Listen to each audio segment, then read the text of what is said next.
Hey guys, it's Cheddar Strowski here from the Teach Better team, and I'm here with the amazing Candace Miller. And I hope you are ready because we are going to be building a high school science grid live tonight. So let's get started.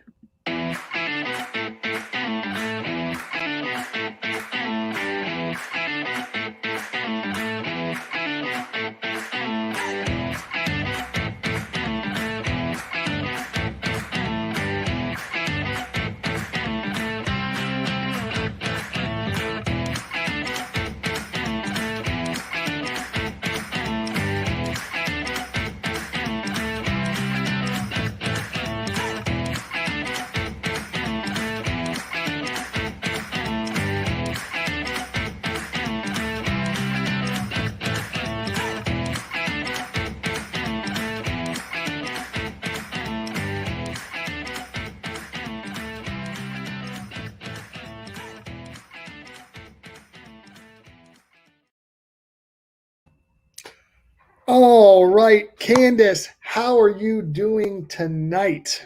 I am doing fantastic because I get to spend an hour with you. Oh, that's so nice that people lie about things like that. I enjoy it. Mike Skapanik, great to see you tonight. Love seeing all these people kind of join us because they all want to see how Candace builds her grids. But before we get started, Candace, I'd love for you to just give us a quick introduction. Let us know, where you're from, what do you teach, and sort of maybe some history of like where you found the grid, like what you've done with it, how long you've been doing it. Just kind of give people some context of your history with the grid. Okay, awesome. I am Candace Miller. I am in Columbus City Schools. I teach at Briggs High School, and I'm currently teaching biology and anatomy and physiology. And I think it was about 4 years ago, I was searching for something that would hold my kids more accountable for their own learning, but also give them some freedom with how they go about learning and that pacing. And it was my department head that said, "Hey, I know somebody who's using something called this grid method." So I dove into the grid method, and back then I don't think there is as many resources as what there is now. So I came back after spring break and tried it out on my students, and they absolutely loved it, and it just went so smoothly, and implemented it the following year. And I believe this is my third full year implementing grids. So I love that. So she's a grid veteran. She's made some tweaks. She's been running it for a while. And as anyone who's been running the grid, I know you've probably made adjustments along the way. Every grid probably wasn't perfect, but this is a journey. And I'm so glad that you're willing to kind of put yourself out there tonight as we go through building a grid live for our entire network. How are you feeling about that, right? Let's just be honest. How are we feeling okay. about like putting this process out there for everybody? It's a little overwhelming to let people see that struggle behind building a grid, but I think we can have fun with it too. So definitely overwhelming though. 100%. I want to personally thank Candace, and I hope you guys can fill the comment section with some green hearts for Candace. Let's pump her up because we're about to go through a very personal, meaningful experience, which is planning for her classroom live. So before we get into this, Candace, could you give us a little bit of a heads up before I kind of put everything on the screen and get us into exactly what we're going to be making a grid on today? So give us just like, what's the topic? Give us any contexts or warnings or things that you're like worried about. Let's just get it all out there, and then we'll dive into the first step of looking at what standards and topic you're covering. All right. Well, I'm appreciating all the green hearts. It's kind of on topic for tonight because we are going to be diving into the cardiovascular system and the respiratory system. My district came up with kind of a condensed version of the standards for this time of blended learning and for the pandemic year, kind of wanting us to focus in certain areas. And they threw at us to throw these two grids together, which we normally wouldn't. So we're going to struggle through trying to throw cardiovascular system and the respiratory system together in one grid. Okay, so I have some background in anatomy and physiology. I personally have never had it taught to me, or have I ever taught it together. So this is a really good teachable moment, right, Candace? From my perspective, it is, because sometimes we have to put things together that we have to kind of figure out how they fit.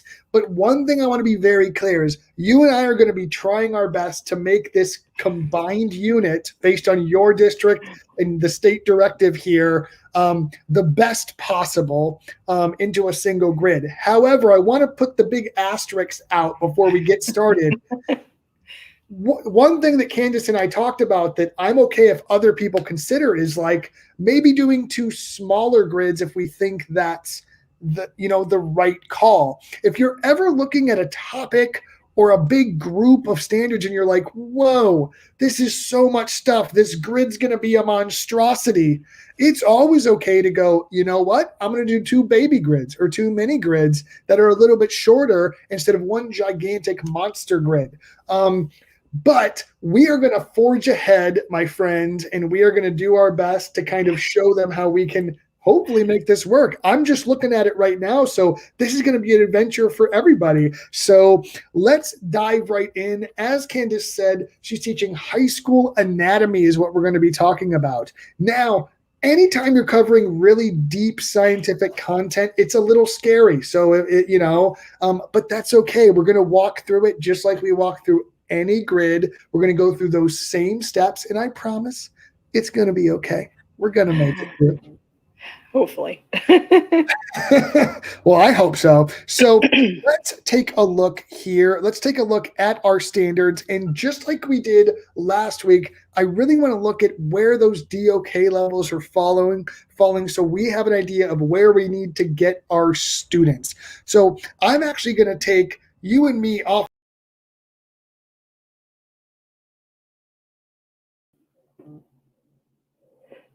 And he disappeared. There you are. You scared me. Don't do that.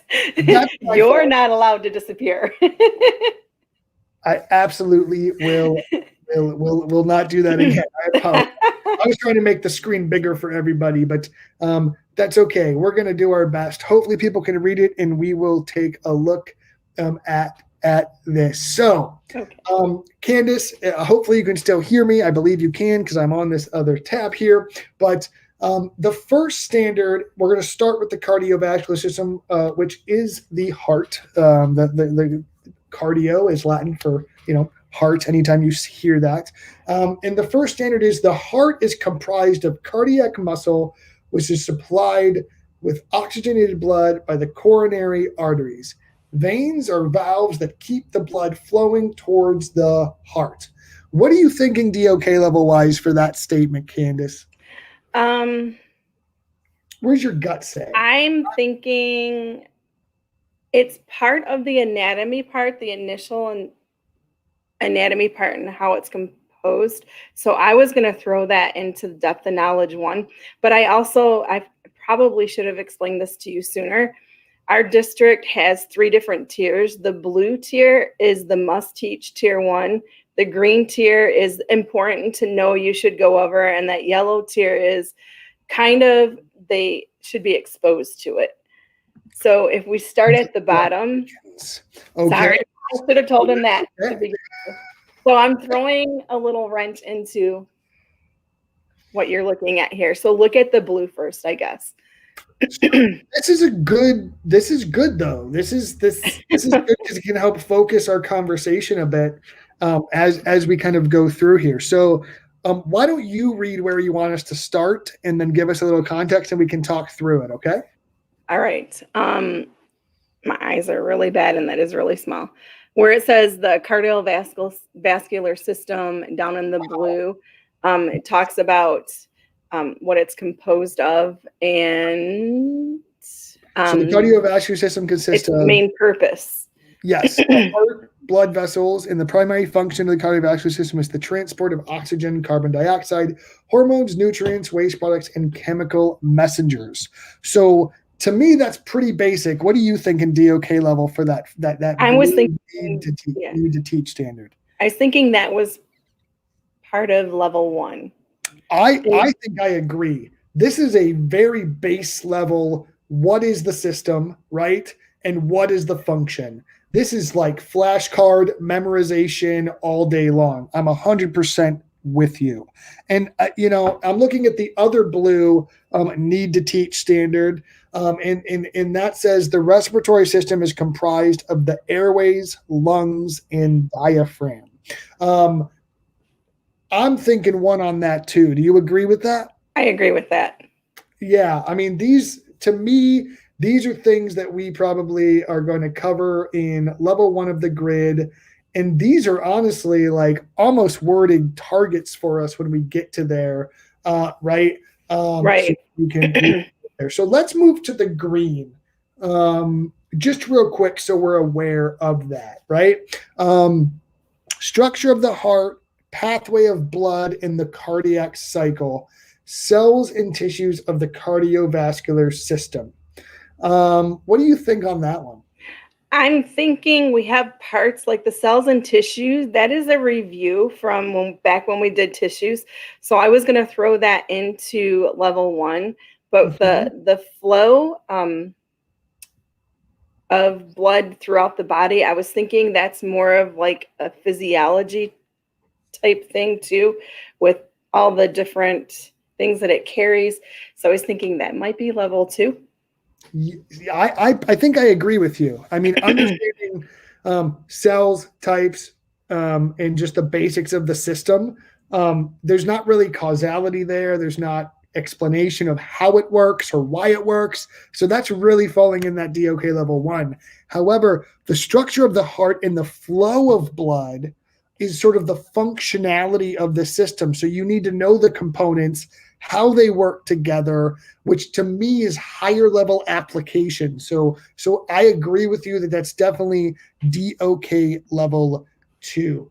So let's look at this next component here.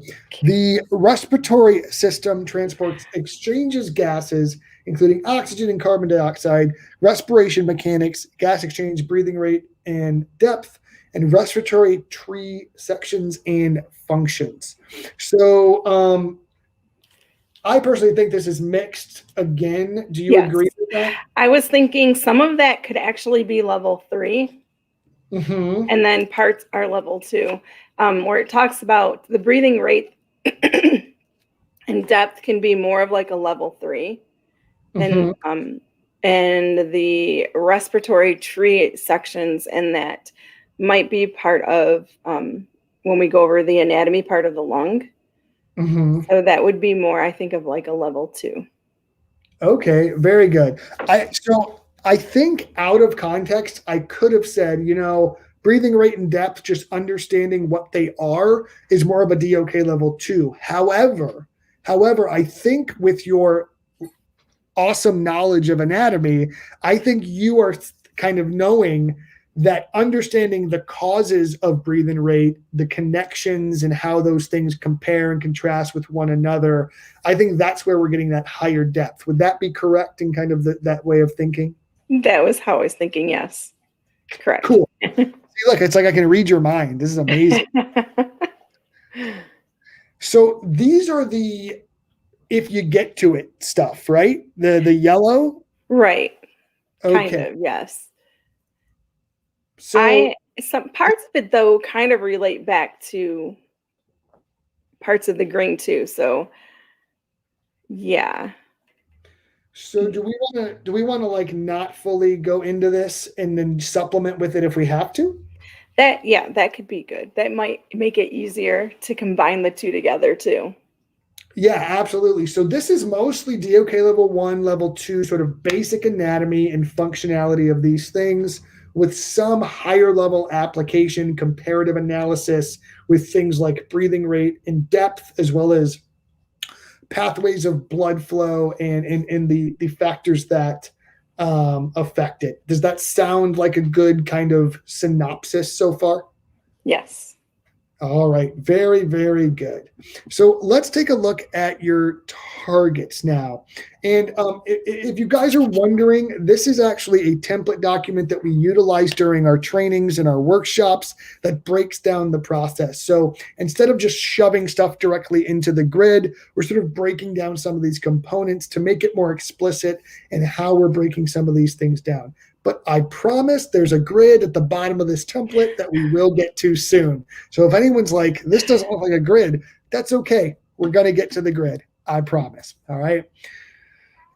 So for your level 1 target, we need to cover most of what's in those blue boxes, correct? Correct. So could you read your level 1 target for me there?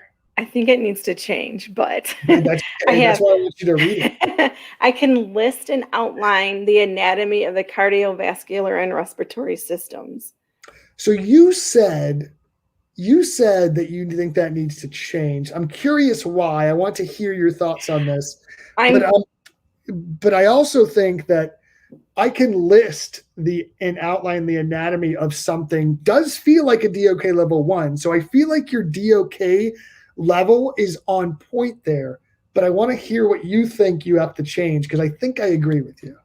I'm thinking that if we go into the different parts of the heart, for instance, and we are explaining not only where they're at, but how they're functioning, that takes it to a higher depth of knowledge, the how part they're functioning. If we're just looking at the heart and looking at just the anatomy part, labeling the pieces, would be definitely in that DOK. But once we start putting the functions and how they're working together, then it becomes a DO2, DOK2.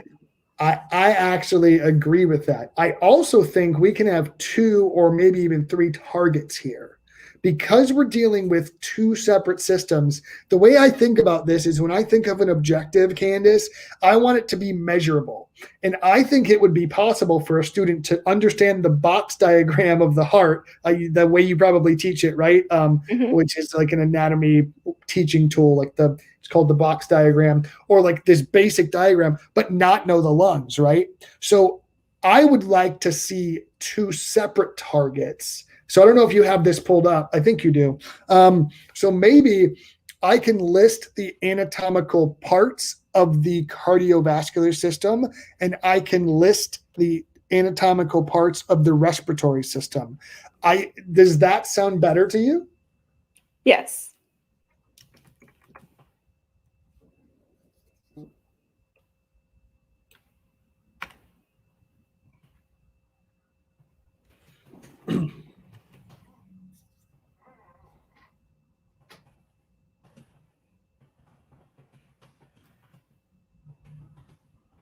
Sorry. That's okay. This is happening live, folks. This is how we make a grid. It is. Right? This is the magic literally happening right now in front of you. This is so fun. Okay, so to me, I think that covers a lot of the right side of those standards. The respiratory system is kinds of the airway, lungs, and the diaphragm. Those are the anatomical parts of the respiratory system. Check. We nailed that, I think. Now, I also think we need to be able to have the student. Do you want the student to be able to identify the basic functions of each of these too? Definitely. The basic functions. And then I think for the respiratory system, they have to know the basic organs that are involved there. Okay, so let's add those targets to the list. This is going to be beefier. We said this was 2 units, so I'm okay if we have multiple targets in a level here.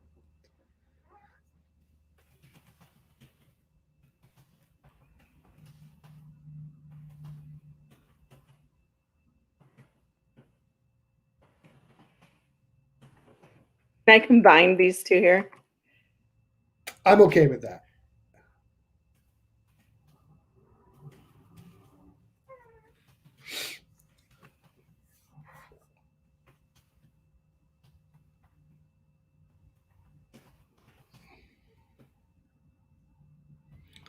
So when you say components of the respiratory system, is that not part of the anatomical parts of the respiratory system, or what's different about that? Just to talk to our audience through that.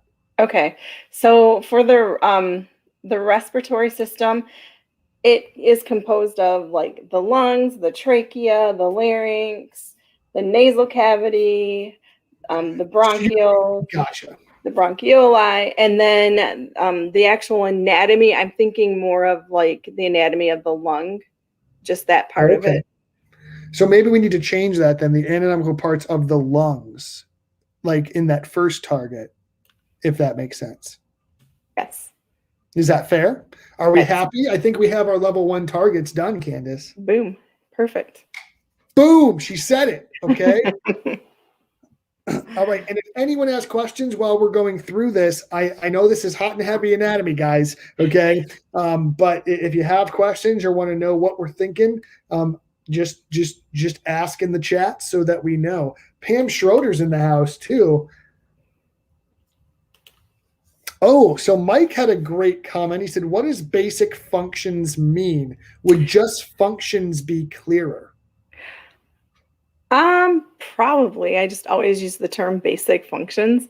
It's what does that system do for the body? So I could just change it to functions. That's a good point.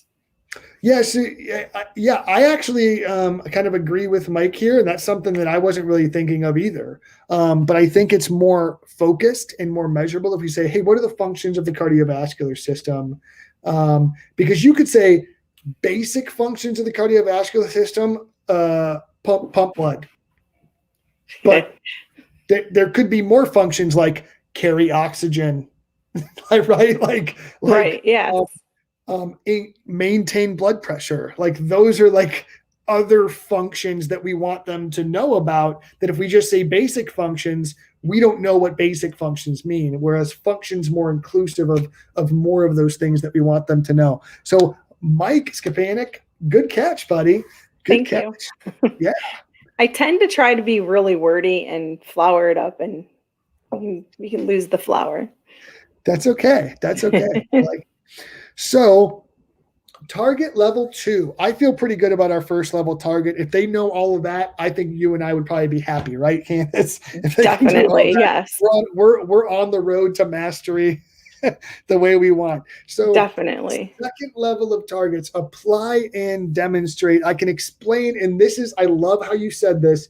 We're now explaining how things work and how they function, okay? So the target you have is I can explain how the cardiovascular system and respiratory systems work together. Are you happy, or do you want to dive into maybe some adjustments we could do there? I think that's okay, but we need to add and adjust, because it's not just how they work together, but we haven't really looked at the anatomy part and how that anatomy part functions. We've just looked at the anatomy. We haven't really dove into the different functions of the anatomy part. So I need to list that, I believe.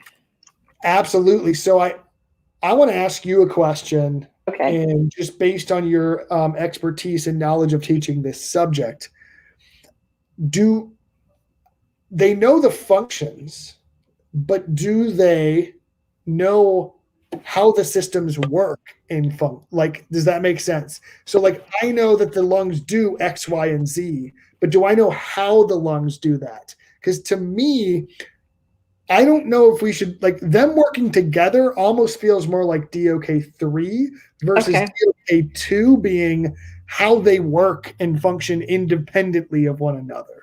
Does that make sense? Mm-hmm. Perfect. So I can explain how the cardiovascular system, pumps blood, or I don't know how you want to. We can use some of the language from the standards that we have here.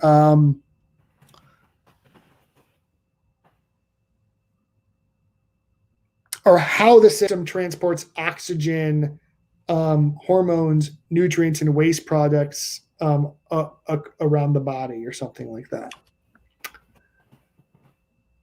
You may not have to get that wordy, but you can.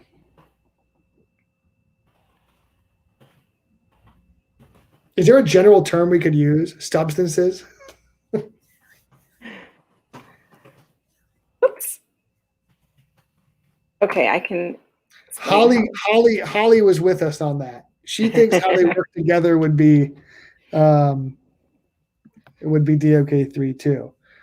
I'm okay with that. I can find solace in that being DOK3.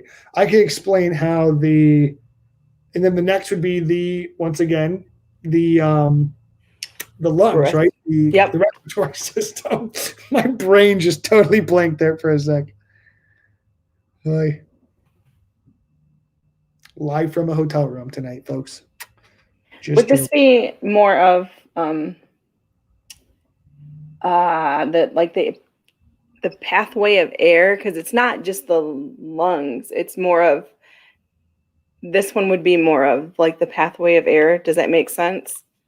I'm not wording it right, but how air moves throughout the lung. Yeah. Explain the pathway. So Mike Skamanek says, I can explain how the structure of a component matches its function. Ew. Mike, coming strong tonight at Building a Grid Live. I'm just throwing that out there. I kind of love that a little bit. There we go. I'll just say the function of the lung matches its function. Structure of the lung matches its function. Boom. There we go. And what is wrong? How? The structure. There we go. Yeah. Does that look good? Yeah, absolutely. Very good. Are you feeling good with the DOK level 2? We're moving right along here. I sure am. Yep. Wow, look at that. Okay, now we're on DOK level 3. I can explain how. Oh, look, you moved it right down. Look at you sneaking. I sure did. Engine, Candace, yep. I love it. I can explain how the cardiovascular system works together. I can analyze different scenarios and tell their effect on heart. Ooh, yes. I love this. I can analyze different scenarios and explain their effect on heart and breathing rates. I absolutely love that DOK level 3, that really high level comparative analysis of if you do this, what happens, right? Mm-hmm. And then changing those variables, right? So me just being able to explain when heart rate goes up, blood pressure does this, or when you breathe faster, more oxygen, that's more DOK level 2. Me being able to look at multiple variables, right, and scenarios, and then say, this is how all of these things connect and impact and compare and contrast with the effects. I love that as a DOK level 3. And now we're really getting into sort of the, in my opinion, the medical application of this, right? Now we're getting into kind of, if you want to be a nurse or a doctor or a medical assistant or anything like that, that's really pushing their understanding. And I think that's probably our goal here, right, Candace, is to give them that foundation to build on. Correct. I always try to incorporate stuff that they're going to see when they go to the doctor in it too. So I like building on what you're saying and maybe diving into something like that for depth of knowledge for, because this is going to go, I think level 4 and level 5 are going to kind of go out of where my district says we don't need to go for this year. But I think that's also the parts that the kids are most interested in is, what does this mean for me? Like when I go to the doctor and they say this, what does that mean? So I kind of like to, for level 4, like what you said, those that are going to go on to a medical field, they're going to dive a little deeper. Yeah. Or if they're sitting in a doctor's office and they say, well, your heart rate's a little low, you have da, da, da, da, da.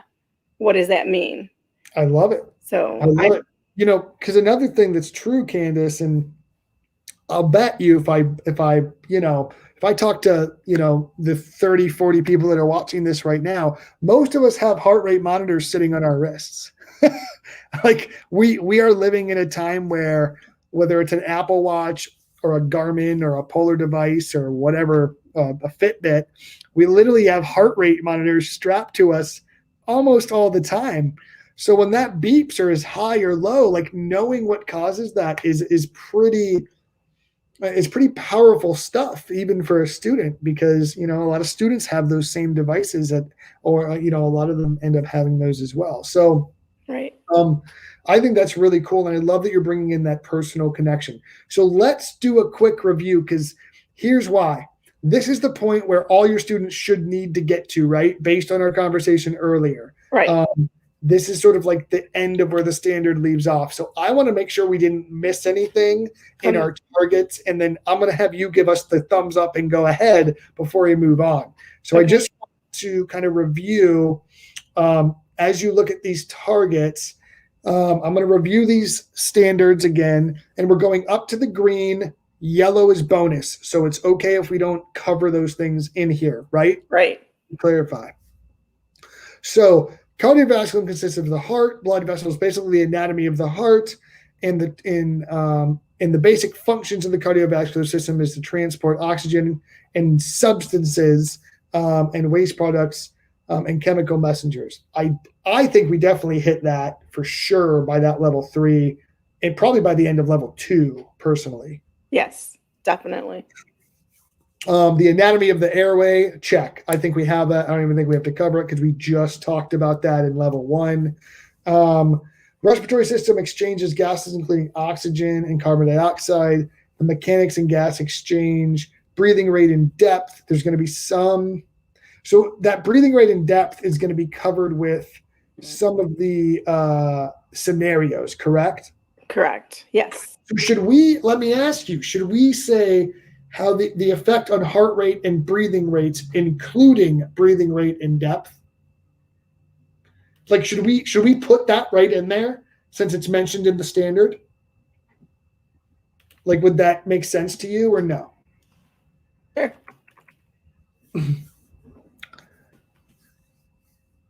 I forgot how it's worded. Breathing rate and depth. Breathing. Danielle Ramirez is coming in strong for scenario for level 4 is have them interview their doctor about a particular function or create a scenario. Let's lock that one away for the grid when we get to level 4, because I really like that activity. That's awesome. I'm just going to throw it right there for a split second. A little for us. So I feel pretty good, Candace. Do you give us a thumbs up? I think level 3 is like a good kind of everyone at least needs to be able to do these things. We can feel good about that. So now let's talk about some icing on the cake, okay? Let's talk about those deeper levels. So let's take Danielle's idea. I really love that idea, Danielle. Thank you for sharing that about interviewing their doctor about a particular function or create a scenario. So there's a couple pieces of Danielle's idea that I want to kind of hash out in terms of depth of knowledge, right? Mm-hmm. The simple act of interviewing a doctor, I don't think is a DOK level 4, right?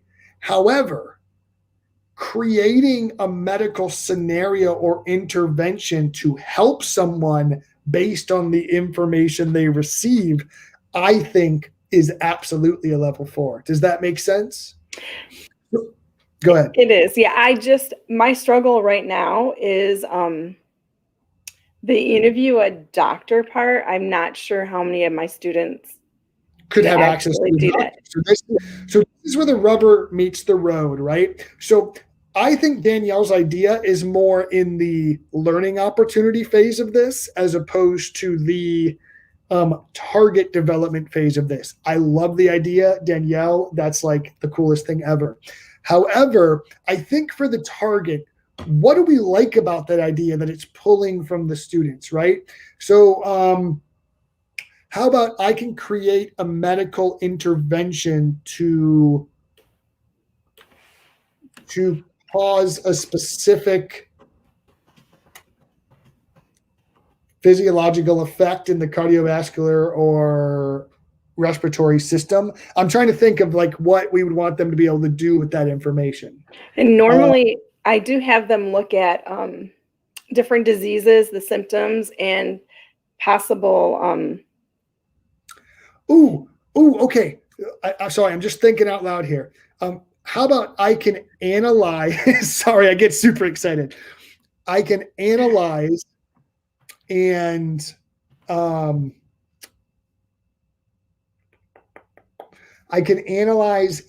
develop I'm trying to think of something about interventions that are needed when these systems do not act normally. Like, I don't know how to say that. Like if I can identify help me with the wording here. Live on TV, I swear.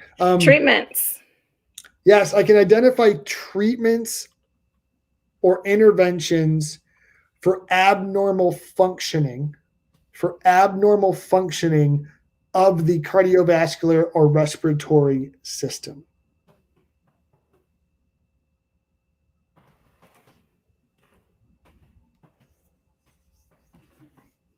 Oops. So this is a big, huge takeaway for any teacher watching this right now.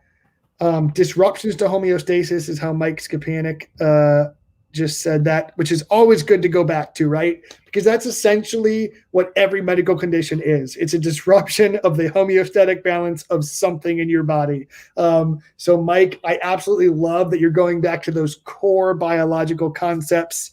I love it, man. Sorry, let me fix this. It's not showing up on the screen. Here we go. So level 4, I really like that, but I think this is a good like pausing moment in a teachable moment anytime you're making a grid. If you are looking for something for high level activities or targets on your grid, finding mistakes and correcting problems to normal functioning of anything is a really good DOK level 3. Where creating solutions to those problems can be a really great level 4. Does that make sense, Candace? So like if you're ever just stuck and you're like, I can't think of how to push my students, and you're a math teacher or even a high-level chemistry teacher or an anatomy teacher, give them an incorrect something and have them identify what's incorrect and figure out how to solve it or fix it, right? Like that's a really, really, really great high-level task that doesn't take a ton of extra thought.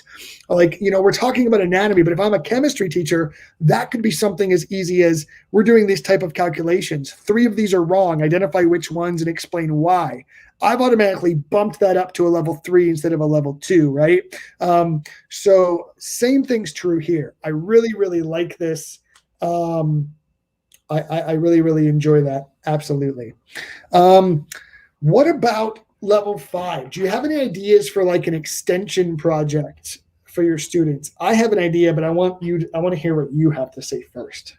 I like the idea of them picking something.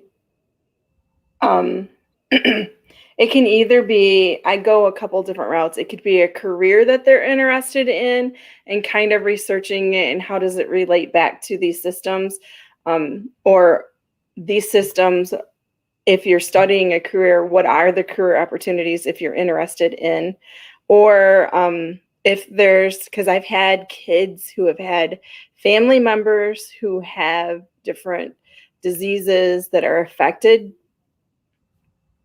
and it's these systems that are affected. So I kind of go back to letting them do their own research on, and I'm not really good with level 5 because that's pretty much the farthest I take it, which I know we can go so much further than that. But that's the route that I normally take. Is there a career that you're interested in that deals with these systems? And of course it's all the medical, but I make them dive a little deeper than that usually. And then, I mean, you want to talk a lucrative, anything that deals with respiratory and the lungs, and you want to go that route. There you go. Just saying.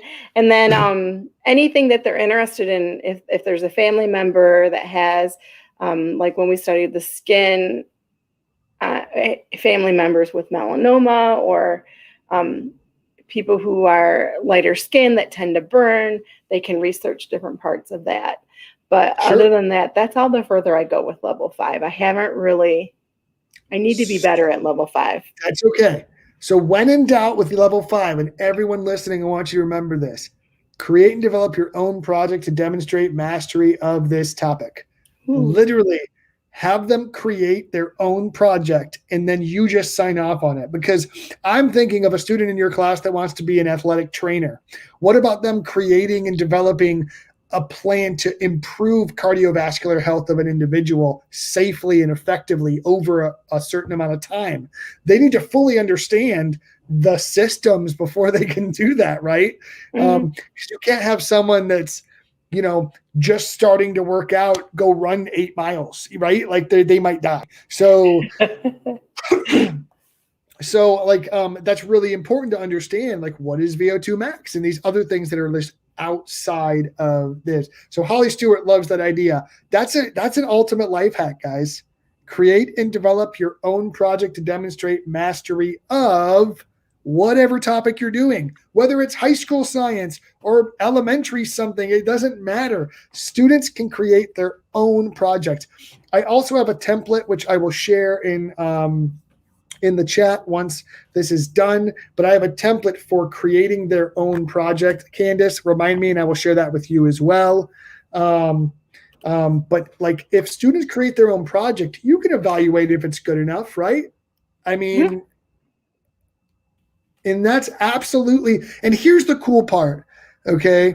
And Andrea has done this before. She's an amazing middle level educator in Illinois. And she loves letting her kids figure it out. So here's the cool thing. That kid, I just want to talk about this for a second because this gets me excited. That kid that can get to level 5 in your class, they can push themselves more than they probably have been. So when they walk up to you and they go, I want to do a book report on the heart, and you go, no, you can do better than that. What else we got? And you can really, really push that student before you sign off on that project and make sure that they're actually hitting their capacity and their growth levels for learning and making sure they're really, really diving in. And by the way, I love that you were getting some of those career connections. Ray Hewart, all about those career connections, says that was fire, okay? Which, of course, the creator of Teach Further herself, absolutely loving those career connections. Absolutely. Wow. I don't know how to tell you this, Candace, but we literally only have like 17 more minutes. I don't know where the time went, but this conversation has been so good so far. But we do need to move on. Otherwise, I might get angry emails about us not getting further in this grid, right? So let's avoid that. So real quick, I love the fact that you actually did some mastery questions. So I'm not going to spend a ton of time on these. I'm going to let you figure these out. But I really love, now you're going to want to reevaluate these, obviously, because we just tinkered with your targets, right? Right. But I really love that you kind of gave yourself a checklist of questions of what are the major components of each system? What are the parts of the heart? What are the parts of the lungs? What tissues are found in the heart? I love that you did that because now you know exactly what you have to teach. So sometimes we absolutely want to skip this part because it's kind of boring and we can just know it in the back of our head. Don't lie, Candace. I know you do it. Everyone does. Okay. She was doing this for show probably because she was like, oh no, I'm going to be live making a grid.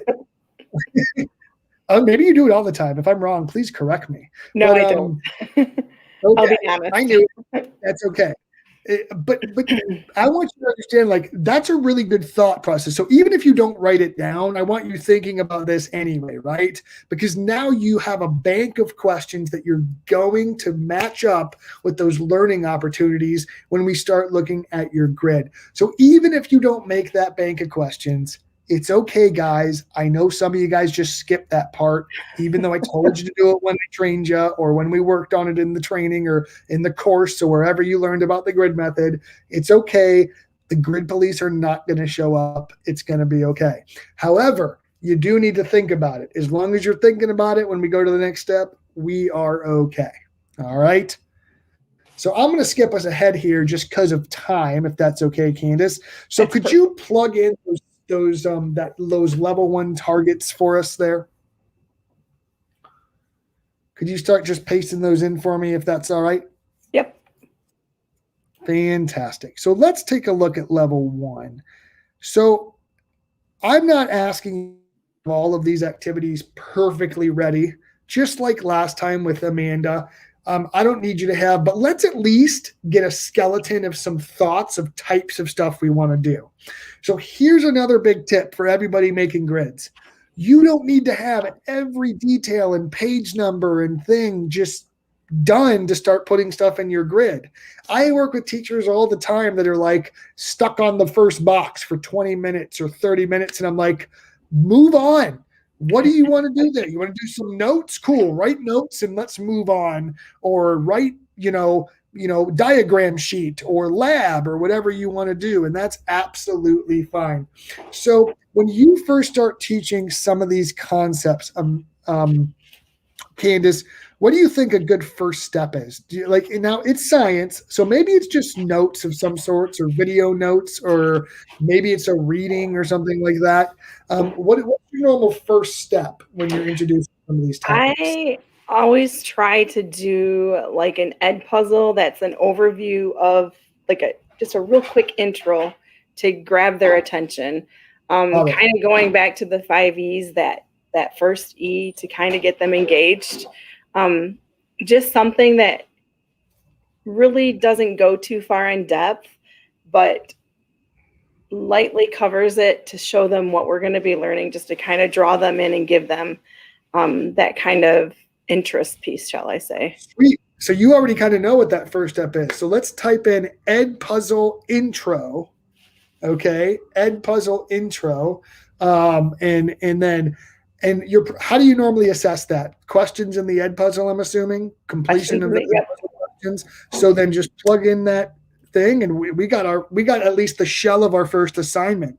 Now, Candace, that might not be what that box looks like when you're done with this grid, right? You might add some components, some hyperlinks, and some other cool, fun activities. But you know what? We got an idea, and that's how we make a grid, guys. We start big and we add those details as we get them.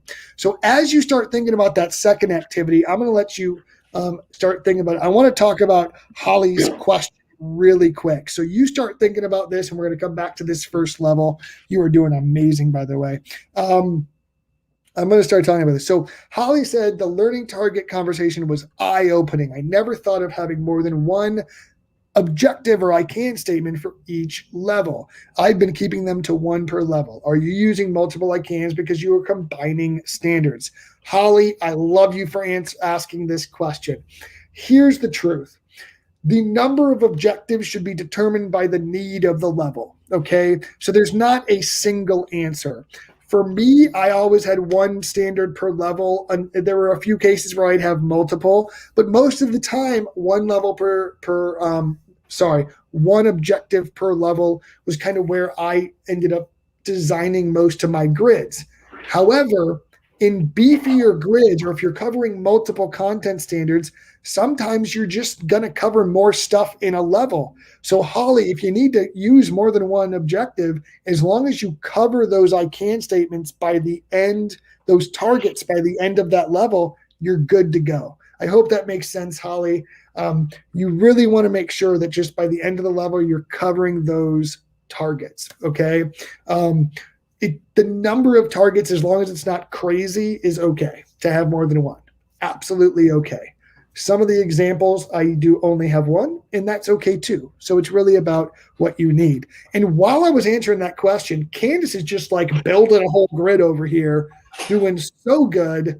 So Candace, could you just talk us through kind of where you're at, what you're thinking, and what you've put in there? Apparently you finished your whole grid while we were, Not quite, but almost. No. Just the first level.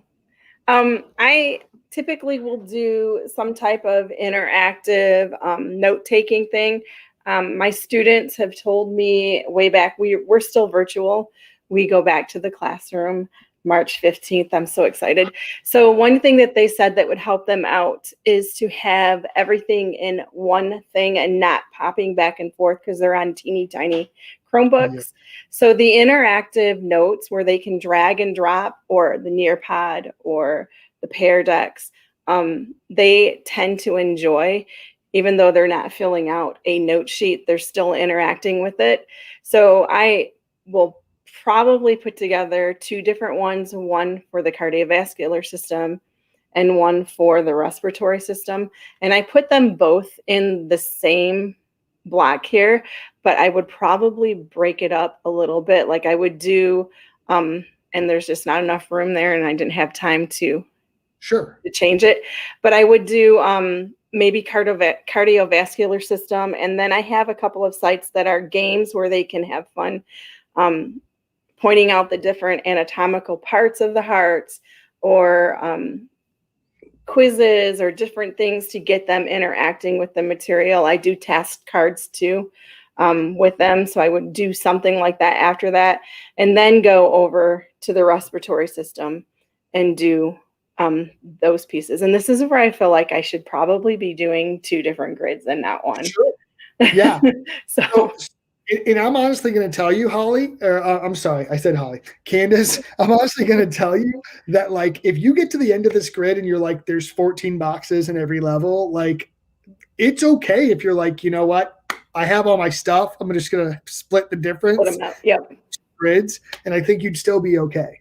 I don't think that that's going to be, you know, a negative in any way, shape, or form. So real quick, we got like 9 more minutes, and I don't think we're going to have time to go through every single one of these things, but let's talk about the types of activities that we want to put at each of these levels, and maybe just talk through some ideas, maybe plot a couple, maybe 1 or 2 boxes in each level of the kinds of stuff.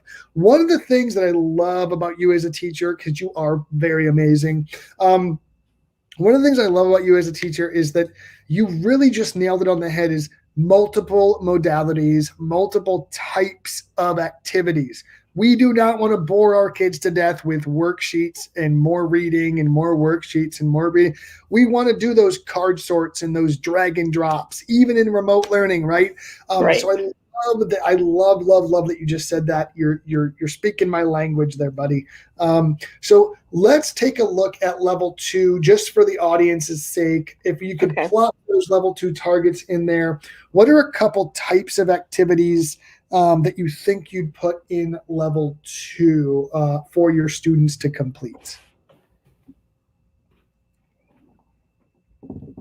I'll let you paste the stuff in first. Sorry, I was getting excited. Explain the cardiovascular system, transport substances throughout the body, and the structure of the lung matches its function.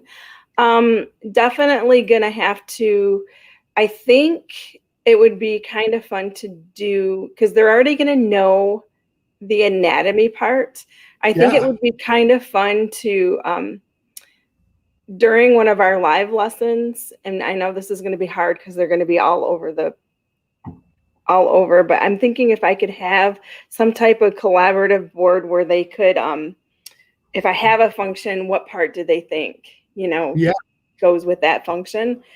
Just to see, because the kids are going to know a lot about, we're finally getting to the areas and the systems that the kids know a lot about already. They're not like experts on it by all means, but they know more about it. System or something where they've never heard, right? Yeah.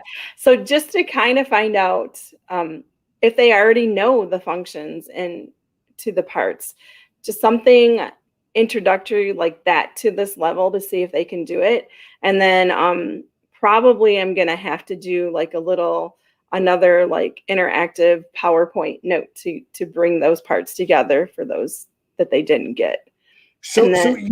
I'm sorry. Nope, go ahead.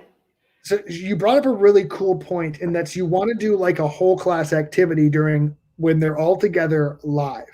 So this is a really great teaching point as well, because teachers always think, they're like, I can't do anything with my whole class. They're all in different spots, but you can. And I'm going to show you how to do it right now on your grid. So here's what you can do. And Candace, I don't know if this is how you run it. I think it is. So tell me if I'm wrong or you do this differently. You can totally take that 15 or 20 minutes with your whole class, and you can do that really fun activity and have that great conversation. But then on your grid, have them do a reflection activity on that on that experience. So maybe you're doing it together, having some great conversations, but then you have like 3 or 4 questions you need them to be able to reflect on from that activity. That's what can go in our grid, even if we have the experience a couple days before. So they would need, if I put that on my grid on 2A, they would need notes from whatever that experience was, right? Mhm. I don't know if that's what you were thinking in your head, but I love that you brought that whole group activity up. Do you do that a different way, or am I kind of on the right track there? I do it very similar to that. Normally, I'll put in here whole group activity, and then after we're done, it's essentially the same as what you did. Whole group activity, just so they know we're doing a whole group activity. And then for the assessment part, I would have them do that on their own.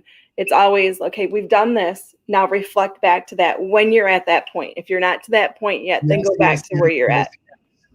Love it. I love it. Thank you so much for that example. So many teachers all the time go like, I don't know how to do experiments in my class. I don't know how to do big demonstrations in my class. You just answered that question for every single teacher out there. You do it, and then when they get to it on the grid, that's when they answer the questions and reflections about it. Boom. Life's changed for science teachers across the country. Right. Just as you said that right now. So you are amazing. I'm so glad you brought that up. That is the number one question I get from science teachers, by the way. How do I do these activities and these other pieces of science in my grid if they're all in? I'm not setting up a lab 15 times, right? That's fine. Run the lab, collect the data, and then pause the scientific method. That's what I suggest, right? After they collect the data, pause the scientific method. And then when they get to it on the grid, finish the scientific method, graph the data, analyze the data, draw conclusions, right? So like, I love that. And I think a lot of students still can get a lot from the initial experience, right, of having those conversations or seeing those.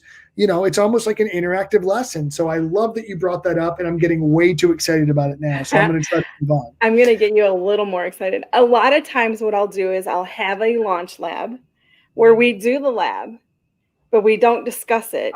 Just to pique their interest, we might discuss a few questions. And then throughout the grid, I refer back to the lab on different parts. So that's inquiry learning, definitely. folks. Just so you know, the fancy word for that is inquiry-based instruction or education, right? But yes, so Holly is bringing up a great point. You can do that lab on level 1 without telling your kids everything. And then as your kids get to certain parts of the grid, you can go, you remember that experiment we did on day 1? What do you think happened now? What do you think happened now? And as they get more information, the full picture starts to come. That's inquiry learning, experimentation, all on the grid, baby. I love it. This is so much fun. I'm having so much fun right now. And we only have 2 more minutes of fun. So let's So level three, let's think of what are some of the types of activities you want to do for level 3. That's a good question. So remind me what those targets are for our level 3 here. Explaining how cardiovascular system and respiratory systems work together.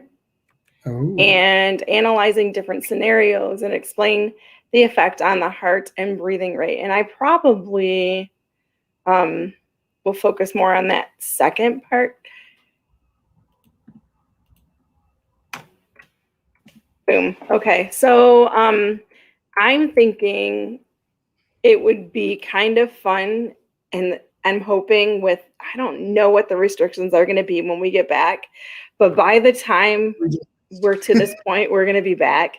And I would love to do a lab where they're taking their pulse rates and measuring. I don't know how heavy they're breathing. I don't know how we would do that, but definitely at rest, and then have them go run up and down the stairs if we can, if we're allowed, and then compare the two and have them explain what's happening and why it's happening.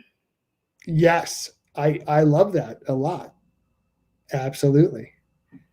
Absolutely. So let's do cardiovascular lab or exercise lab, maybe. Maybe, I don't know what you want to call that.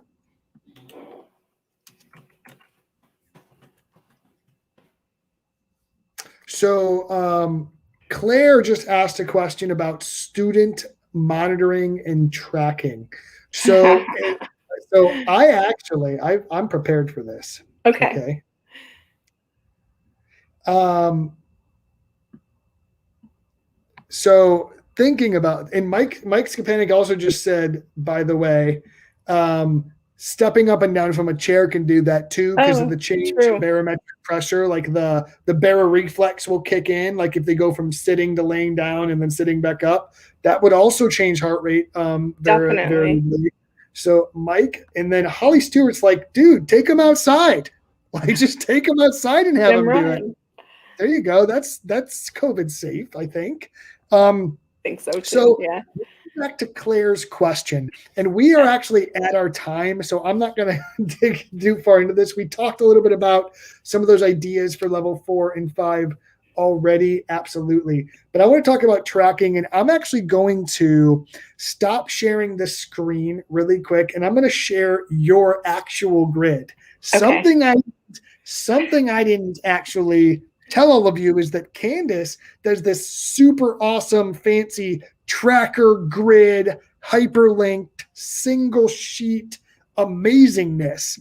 I didn't want to confuse everybody, but the questions coming up from Claire, she wants to know if you publicly track students. My response is, Claire, you can run the grid privately tracking students or publicly tracking students, but privately, but it's up to you. It is not dependent on one or the other.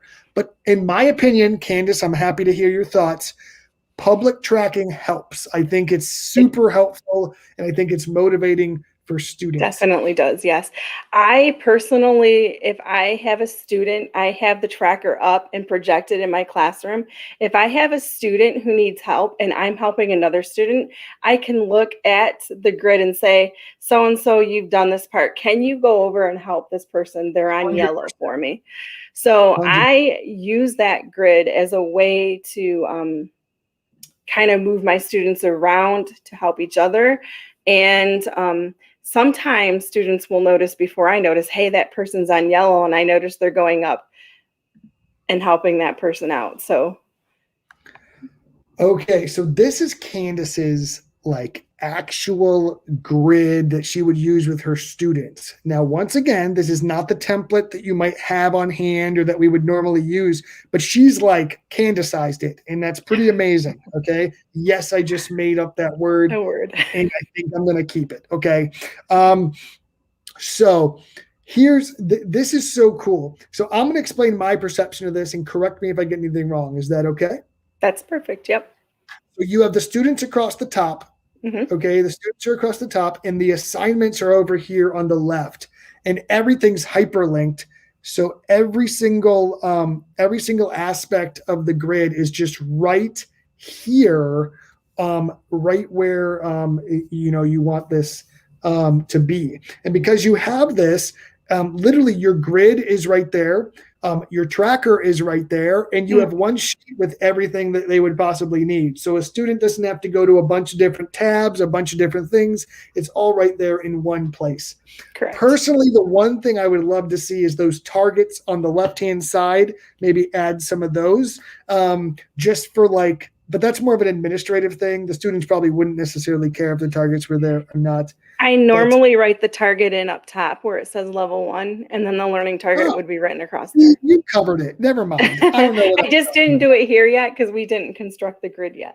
Yeah, absolutely. So I love this idea, and a bunch of people are kind of chiming in here that they love this. They want copies of it. So if you want to post that in the chat later, I think they would appreciate that. Andrea says that they notice someone's in yellow, they'd act as a mentor and help them out. You get some of that organic help.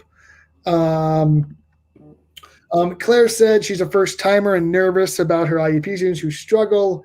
So Claire, I was just going to say my IAP students, I teach a class that is I have an inclusion class. Sorry, I couldn't think of the term. And my student, they have no issue with it being shown. So one thing I'm going to tell you is err on the side of caution, right?